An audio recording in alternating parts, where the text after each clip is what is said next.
நம்ம ஊர்ல இதுக்கு பேரு பருப்பு கீரை, தெலுங்குல கங்கவல்லி கூரா. இதுல பருப்பு செஞ்சு சாப்பிட்டா ரொம்ப ரொம்ப டேஸ்டியா இருக்கும். ஆந்திரா ஸ்டைல்ல கங்கவல்லி கூரை பப்பு செய்யலாமா?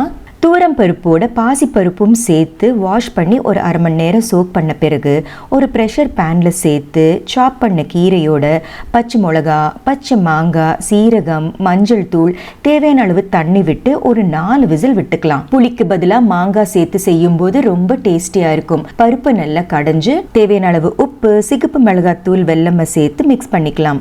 தாளிப்புக்கு கடுகு, வெந்தயம், சீரகம், சிகப்பு மிளகாய், கருவேப்பிலை, இடிச்ச பூண்டை கோல்டன் ப்ரௌனா வறுத்து சேர்த்தோம்னா பருப்பு ரொம்ப ரொம்ப ஃப்ளேவர்ஃபுல்லா இருக்கும். கொத்தமல்லியை தூவி இறக்கணும்னா பருப்பு ரெடி. சுட சுட சாதத்துல நெய் போட்டு பிசைஞ்சு சாப்பிட்டா அருமையா இருக்கும். ஆந்திரா ஸ்டைல்ல கங்கவல்லி கூரை பப்பு. என்ன செய்வீங்க தானே? மீனா சமையலை பாருங்க, லைக், ஷேர், சப்ஸ்கிரைப் பண்ணுங்க.